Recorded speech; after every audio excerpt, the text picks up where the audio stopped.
E aí, tudo certo? Hoje a gente vai abrir o arsenal do Old Dragon para uma verdadeira aula de mestre. Vamos deixar a teoria de lado e mergulhar direto na arte do combate, nas ferramentas que transformam simples aventureiros em verdadeiras lendas. E essa é a primeira grande verdade. Antes mesmo de dar qualquer golpe, o caminho para a vitória começa no entendimento. Sabe, conhecer os detalhes de cada lâmina, o peso de cada machado, a tensão de cada arco. É exatamente isso que separa quem só sobrevive de quem vira um campeão. Beleza, então vamos lá. Toda grande jornada, toda história épica começa com um passo bem prático: encher a bolsa de moedas. É o som do ouro que, no fim das contas, abre as portas da aventura. E como é que se define essa riqueza inicial? É bem simples, na verdade. Uma rolagem de 3 dados de 6 faces e o resultado a gente multiplica por 10. Esse número são as peças de ouro, as POs, que um personagem tem para comprar o primeiro equipamento e, claro, a primeira arma. Agora, o ponto principal é saber administrar essa grana. Cada moedinha é uma decisão. É a escolha entre uma armadura mais forte, uma arma mais afiada ou, quem sabe, aquela corda que pode salvar uma vida lá na frente. O ouro é a chave para tudo. E aqui vai um detalhe que muita gente esquece: o peso. É uma regrinha simples, mas olha, é fundamental para calcular a carga que se está carregando. 100 moedas, de qualquer tipo, pesam 1 quilo. Aventureiros espertos sabem que a riqueza pode se tornar um fardo, literalmente. Com a bolsa cheia, é hora de ir para o arsenal. A primeira grande decisão tática não acontece no campo de batalha, não. Acontece aqui, ao escolher a ferramenta certa para o trabalho. Tamanho, peso e propósito são tudo. O tamanho de uma arma, pequena, média ou grande, não é só um detalhe no papel. É uma regra fundamental, que se conecta diretamente com o tamanho de quem está empunhando ela. Isso dita o estilo de luta e o que é possível ou não fazer no combate. Agora, o mais interessante aqui é ver a lógica funcionando. Uma criatura pequena, tipo um Halfling, consegue usar uma adaga P com uma mão só. Mas para usar uma espada longa M, ia precisar das 2 mãos. E um montante G, sem chance, impossível para ele. Já um humano de tamanho médio usa a espada longa com uma mão e o montante com as 2. Percebe a limitação tática que isso impõe? E essa comparação aqui deixa tudo bem claro. A diferença entre uma adaga e um montante não é só o dano que causam, é a viabilidade de uso.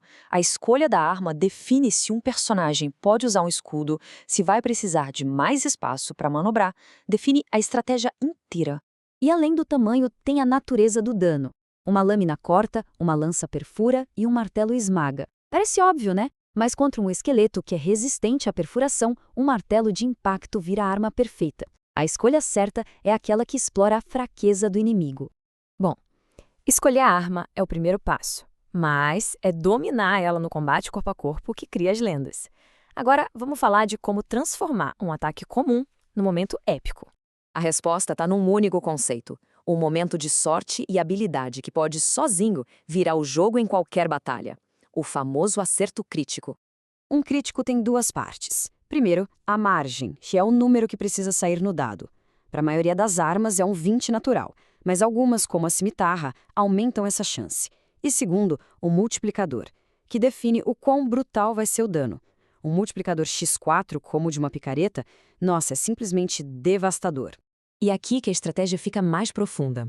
Uma lança longa não só mantém o inimigo longe com seu alcance, mas causa o dobro de dano se estiver preparada contra uma investida. Um chicote pode não causar muito dano, mas é excelente para controlar o combate, para desarmar alguém. Cada arma tem sua própria personalidade tática. Agora, vamos sair um pouco do corpo a corpo e olhar o campo de batalha de uma perspectiva diferente. O combate à distância tem suas próprias regras, suas vantagens e, claro, seus desafios específicos. Arcos e bestas são as ferramentas do estrategista. Permitem controlar o campo de batalha, eliminar alvos prioritários e atacar sem se expor tanto. Mas a precisão deles depende de um fator crucial: a distância. A regra aqui é bem direta. Cada arma de distância tem 3 alcances. Dentro do primeiro, o alcance mínimo, o tiro é perfeito. No alcance médio, a dificuldade já aumenta e tem uma penalidade de -2. No alcance máximo, o tiro é quase um milagre, com uma penalidade de -5. Tentar atirar além disso é basicamente inútil. E tem mais uma variável, a cadência de tiro. Um arco pode ser disparado bem rápido, a recarga dele é uma ação livre, algo que não consome tempo no turno. Já uma besta, que é mais poderosa, exige uma ação de movimento. o que significa que o personagem precisa usar parte do seu turno só para recarregar. Ou seja, em combate, um arqueiro pode atirar toda a rodada, enquanto um besterro talvez precise alternar entre atirar e se mover. Para fechar com chave de ouro, chegamos ao auge da maestria. Além do aço comum, existem armas raras e poderosíssimas, forjadas pelas mãos de mestres ferreiros, anões e elfos. Uma arma racial é um verdadeiro tesouro. O custo dela é altíssimo e elas quase nunca são vendidas abertamente. Conseguir uma é um sinal de honra, uma prova de amizade com essas raças. Elas não são só armas, são símbolos de status e de poder. E aqui está a grande escolha estratégica. A Forja Anã, robusta e precisa, dá um bônus de +1 em todas as jogadas de ataque. É a busca pela perfeição em cada golpe. Já a Forja Élfica, por outro lado, foca na leveza e no equilíbrio, fazendo com que a arma seja considerada uma categoria de tamanho menor.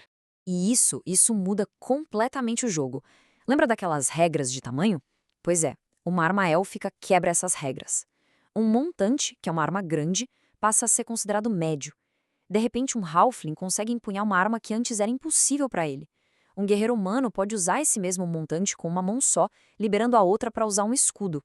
A versatilidade tática que isso cria é simplesmente imensa. As regras foram explicadas, desde o ouro na bolsa até o aço lendário.